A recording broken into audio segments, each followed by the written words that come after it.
Hello friends. तो आज हम देखते हैं सेक्शन 188 सीआरपीसी सेक्शन 168। कल हमने सेक्शन 187 देख ली थी। अधीनस्थ पुलिस अधिकारी के द्वारा अन्वेषण की रिपोर्ट। तो जब किसी अधीनस्थ पुलिस अधिकारी के द्वारा इस अध्याय के अधीन कोई अन्वेषण किया जाता है तो वह अन्वेषण की परिणाम की रिपोर्ट जो है वो पुलिस थाने के भारसाधक अधिकारी को देगा। अगर किसी सबऑर्डिनेट पुलिस ऑफिसर के द्वारा कोई इन्वेस्टिगेशन की रिपोर्ट तैयार की जाती है तो वह उसकी रिपोर्ट जो है वो ऑफिसर इंचार्ज को देगा, पुलिस थाने के भारसाधक अधिकारी को देगा। नेक्स्ट है अपना सेक्शन 189 सीआरपीसी सेक्शन 169। ये क्लोजर रिपोर्ट भी है, इसे क्लोजर रिपोर्ट भी कहते हैं। फाइनल रिपोर्ट इसी में आती है, तो एफआर कहते हैं उसको। जब साक्ष्य अपर्याप्त हो तब अभियुक्त का छोड़ा जाना। तो यदि इस अध्याय के अधीन अन्वेषण पर पुलिस के भारसाधक अधिकारी को यह प्रतीत होता है कि पर्याप्त साक्ष्य या संदेह का आधार नहीं है जिससे अभियुक्त को मजिस्ट्रेट के पास भेजना न्यायानुमत है।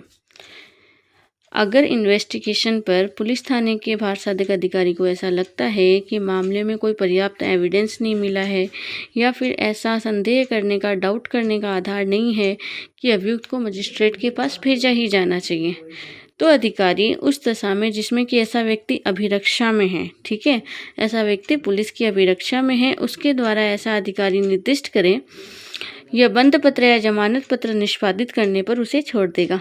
अगर उसे लगता है कि कोई पर्याप्त एविडेंस नहीं है और संदेह करने की कोई कारण नहीं है तो जिस व्यक्ति को अभिरक्षा में ले रखा है उस अभियुक्त व्यक्ति को, अभियुक्त तो उसे नहीं कहेंगे, उस व्यक्ति को बंद पत्र या जमानत पत्र पर छोड़ देगा। और साथ में उसको क्या इंस्ट्रक्शन दिए जाएंगे, उससे यह अपेक्षा की जाएगी कि वह मजिस्ट्रेट के साथ, जब भी उसे उपेक्षा की जाए तब वह न्यायालय के समक्ष मजिस्ट्रेट के समक्ष उपस्थित हो। और कौन से मजिस्ट्रेट के समक्ष उपस्थित हो? जिसे पुलिस रिपोर्ट पर ऐसे अपराध के संज्ञान करने की अधिकारिता है, या अभियुक्त का विचारण करने की अधिकारिता है, या उसे विचारणा सुपुर्द करने के लिए वह सशक्त है।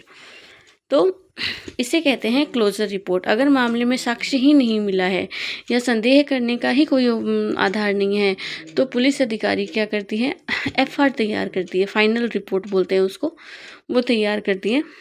और वो तैयार करके जो अभिरक्षा में जो व्यक्ति है उसे जमानत पत्र या बंद पत्र पर छोड़ दिया जाता है, इस इंस्ट्रक्शन के साथ कि जब भी उसे बुलाया जाए तब वो न्यायालय के समक्ष हाजिर होगा। और कौन से मजिस्ट्रेट के समक्ष हाजिर होगा? जिसे अपराध का संज्ञान करने की अधिकारिता है, विचारण करने की अधिकारिता है, या विचारणार्थ सुपुर्द करने के लिए वह सशक्त है। नेक्स्ट है आगे, इसमें इम्पॉर्टेंट चीज़ ये भी है, किसी केस लॉज में बताया गया था कि मजिस्ट्रेट जो है वो एफआर को मानने के लिए बाध्य नहीं है। मजिस्ट्रेट को अगर लगता है मामले की परिस्थितियों को देखकर कि हाँ अभी एफआर नहीं लेनी चाहिए तो एफआर को मानने के लिए, फाइनल रिपोर्ट को मानने के लिए मजिस्ट्रेट बाध्य नहीं है। सेक्शन 190, जब साक्ष्य पर्याप्त है तब मामले का मजिस्ट्रेट के समक्ष भेजा जाना। ऊपर आ गया जब साक्ष्य पर्याप्त नहीं थे, 190 में है जब साक्ष्य पर्याप्त हो। Section 170 CrPC. तो यदि इस अध्याय के अधीन अन्वेषण करने वाले पुलिस अधिकारी को ऐसा प्रतीत होता है कि मामले में पर्याप्त साक्ष्य या उचित आधार है तो वह पुलिस अधिकारी पुलिस रिपोर्ट पर उस अपराध का संज्ञान करने के लिए, अपराध का अभियुक्त का विचारण करने और विचारणा सुपुर्द करने के लिए सशक्त मजिस्ट्रेट के पास अभियुक्त को भेजेगा। अगर मजिस्ट्रेट को ऐसा लगता है कि मामला ऐसा है जिसमें कि साक्ष्य पर्याप्त है, कार्रवाई करने के उचित आधार हैं, तो वह उस पुलिस रिपोर्ट को संज्ञान करने वाले मजिस्ट्रेट के पास, अभियुक्त का विचारण करने वाले मजिस्ट्रेट के पास, या विचारणार्थ सुपुर्द करने के लिए सशक्त मजिस्ट्रेट के पास अभियुक्त को अभिरक्षा में भेजेगा। या यदि अपराध जमानती है तो और अभियुक्त प्रतिभूति देने में समर्थ है, यदि अपराध बेलेबल है और वह प्रतिभूति देने के लिए समर्थ है तो ऐसे मजिस्ट्रेट के समक्ष नियत दिन हाजिर होने के लिए, और ऐसे मजिस्ट्रेट के समक्ष जब तक कि अन्यथा निर्देश न दे तब तक दिन प्रतिदिन हाजिरी के लिए प्रतिभूति देगा। यदि अपराध जमानती है और अभियुक्त व्यक्ति प्रतिभूति देने के लिए सक्षम है तो ऐसे अभियुक्त व्यक्ति को से प्रतिभूति ले लेगा। और उसे नियत दिन बता दिया जाएगा जिस दिन उसे मजिस्ट्रेट के पास हाजिर होना है। अथवा अगर कार्यवाही दिन प्रतिदिन की चल रही है तो दिन प्रतिदिन उसे हाजिर होना है, पर्टिकुलर डे उसे हाजिर होना है, उसके लिए उससे प्रतिभूति लेगा। इसका है क्लोज सेकंड। पहले प्रोवाइजो देखते हैं।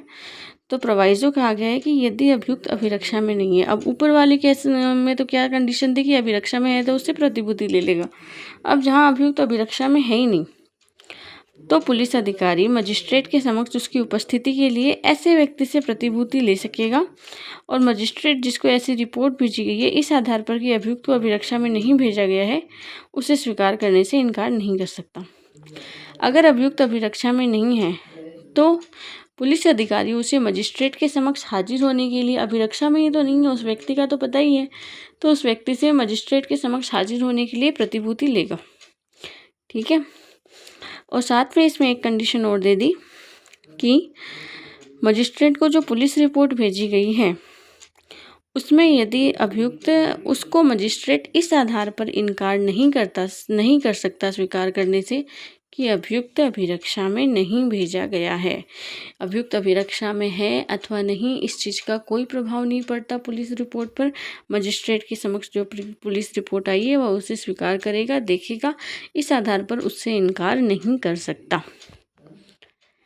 आगे है अपना close second. Close second very important close, ये आया हुआ है आरजेएस में। तो जब पुलिस थाने का भार साधक अधिकारी अभियुक्त को इस धारा के अधीन मजिस्ट्रेट के समक्ष लेके जाता है, ठीक है, पुलिस थाने का भार साधक अधिकारी अभियुक्त को इस धारा के अधीन जब लेके जा रहा है, उसको भेज रहा है अभियुक्त को मजिस्ट्रेट के पास या ऐसे मजिस्ट्रेट के समक्ष उसे हाजिर होने के लिए प्रतिभूति लेता है, तब उस मजिस्ट्रेट के पास वह ऐसा कोई आयुध या अन्य वस्तु जो उसके समक्ष पेश करना आवश्यक हो भेजेगा और यदि कोई परिवादी हो तो उससे और ऐसे अधिकारी को मामले के तथ्य से परिचित व्यक्ति को प्रतीत होने वाले उतने व्यक्तियों को जितने आवश्यक हो मजिस्ट्रेट के समक्ष निर्दिष्ट प्रकार से हाजिर होने के लिए, अभियोजन करने के लिए या अभियुक्त के विरुद्ध आरोप के विषय में साक्ष्य देने के लिए बंद पत्र निष्पादित करने की अपेक्षा करेगा। तो ये क्लोज क्या कहना चाह रहा है कि पुलिस थाने का भार साधक अधिकारी जो है अगर किसी अभियुक्त को मजिस्ट्रेट के पास भेजता है तो मजिस्ट्रेट के पास भेजने और पर्टिकुलर डे पे मजिस्ट्रेट के समक्ष हाजिर होने के लिए उससे प्रतिभूति लेगा, बॉन्ड लेगा। और अगर उसके व्यक्ति के पास कोई आयुध या अन्य वस्तु है जिसे कि मजिस्ट्रेट के समक्ष पेश करना आवश्यक है दस्तावेजों के साथ, रिपोर्ट के साथ, तो उस वस्तु को भी भेजेगा।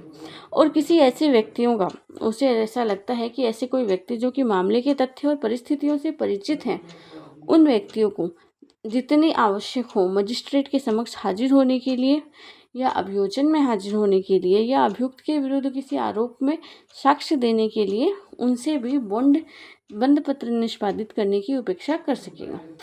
तो यही है कि क्या साक्ष्य जो आते हैं उनसे बंद पत्र लिखवा सकते हैं। तो हाँ, ये मामले से परिचित कोई व्यक्ति आ रहा है साक्ष्य देने के लिए तो उससे भी बंद पत्र पुलिस अधिकारी बंद पत्र उससे भी लेगा। ठीक है।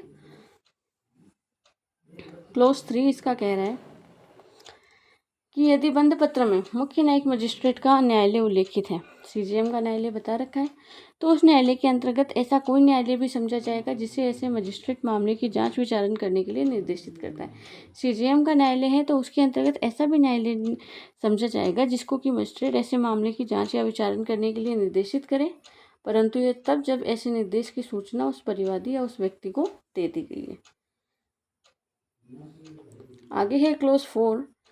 क्लोज 4 कह रहा है कि वह अधिकारी जिसकी उपस्थिति में बंद पत्र निष्पादित किया जाता है, वो पुलिस थाने का अधिकारी जिसकी उपस्थिति में कोई बंद पत्र निष्पादित किया गया है, उस बंद पत्र की एक प्रतिलिपि तो उन व्यक्तियों को प्रदत्त करेगा जिसने उसे निष्पादित किया है और मूल बंद पत्र को रिपोर्ट के साथ मजिस्ट्रेट के पास भेजेगा। ये पुलिस अधिकारी की ड्यूटी है। क्या करेगा, जिसने बंद पत्र निष्पादित किया है उसे एक प्रति देगा और जो मूल ओरिजिनल कॉपी है उसको मजिस्ट्रेट के पास रिपोर्ट के साथ भेजेगा। आगे है सेक्शन 191 सीआरपीसी सेक्शन 171 परिवादी और साक्षियों से पुलिस अधिकारी के साथ जाने की उपेक्षा न किया जाना, उसे अवरुद्ध न किया जाना। तो ये एक सेक्शन कह रही है कि यदि कोई परिवादी साक्ष्य देने के लिए न्यायालय के समक्ष हाजिर होता है तो उसमें ये अपेक्षा नहीं की जाएगी कि ऐसा परिवादी पुलिस के साथ ही साक्ष्य देने के लिए जाए, पुलिस अधिकारी के साथ ही जाए। पुलिस अधिकारी उसे इस हेतु अवरुद्ध नहीं कर सकता।